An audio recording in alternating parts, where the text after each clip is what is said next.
इस शिखर को ध्यान से देख लीजिए, क्योंकि ये कहानी इस शिखर से ही जुड़ी हुई है।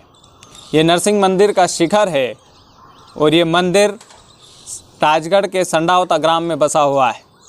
वो संडावता जो धर्म की नगरी माना जाता है, आज से नहीं, आज़ादी के पहले से।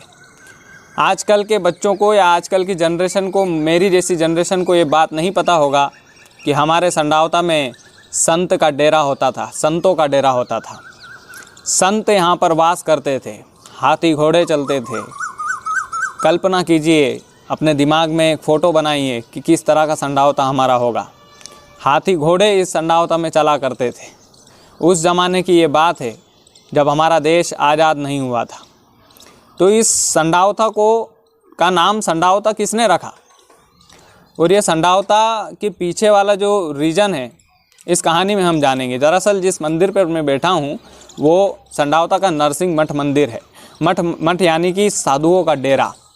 और ये कहानी यहीं से शुरुआत होती है। जब भी आज भी कोई बड़ा संत आता है तो संडावता के नरसिंह मठ मंदिर में ही ठहरता है।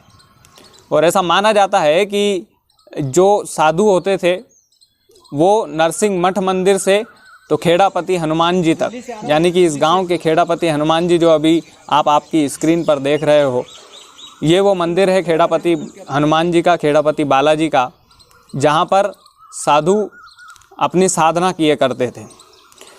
तो संतों की नगरी संडावता, और उसके पीछे का कारण कि संडावता इस नगरी का नाम क्यों रखा गया। दरअसल नाम इसलिए रखा गया, इस नगरी का नाम आज़ादी से पहले था संत देवता, यानी कि संतों को देवता समान माना गया था इस नगरी में। आप सोच सकते हैं कि संतों को इतने ज़्यादा संत यहाँ पर रहते थे कि संत देवता इस नगरी का नाम था, इस पावन नगरी का नाम था। हम आज की जनरेशन से पूछेंगे तो वो बता नहीं पाएंगे संडावता को संडावता क्यों कहा जाता है।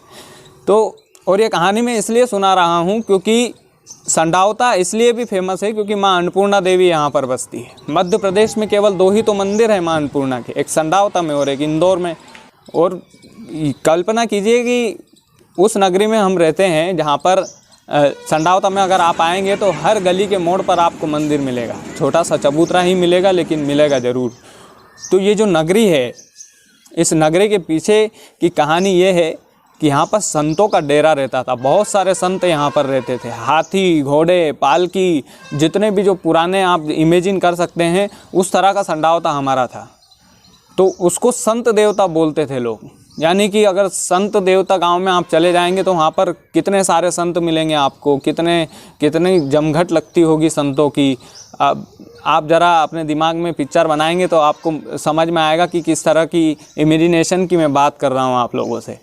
तो संडावता को संत देवता कहा जाता था। लेकिन जब हमारा देश गुलाम हुआ, जब अंग्रेज़ों से हम गुलाम हुए, तो उनको संत देवता बोलने में बड़ी परेशानी होती थी। तो उन्होंने संडावता इसका नाम रख दिया, यानी कि जो अंग्रेज़ आसानी से बोल सकते थे संडावता, तो वो संडावता इन्होंने अंग्रेज़ों ने नाम रख दिया।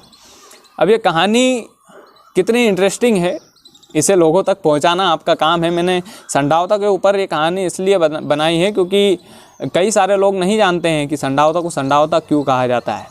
संडावता को संडावता इसलिए कहा जाता है क्योंकि भाई हमारी नगरी जो है वो संतों की नगरी मानी जाती थी। संत देवता यहाँ पर रहते थे। संत देवता संडावता, यानी कि सोचिए कि संत देवता बोलने में जो अंग्रेज़ों को, जो गोरों को जो परेशानी होती थी, उन्होंने शॉर्टकट करके इसका नाम संडावता रख दिया। तो नरसिंह मठ मंदिर का बहुत बड़ा महत्व है संडावता में। खेड़ापति बालाजी, माँ अन्नपूर्णा, उदासीन आश्रम, कितने सारे मंदिर हैं, नाम लेना बड़ा मुश्किल है। तो आप हर एक गांव की एक कहानी होती है। इस गांव की स्टोरी मैंने इसलिए बनाई ताकि मेरे गांव के लोगों को तो पता चले। मैं यहीं पे पला बड़ा हूँ। मेरा इतना तो फ़र्ज़ बनता है कि संडावता को मैं अपने ज़िले तक पहुँचाऊँ और राजगढ़ ज़िले को बताऊं कि धर्मनगरी राजगढ़ के जो संत लोग रहते थे वो इसी संडावता में रहते थे। मुझे आशा है कि आपको ये कहानी पसंद आई होगी और इसको जितना ज़्यादा फैला सके फैलाइए। बहुत बहुत शुक्रिया।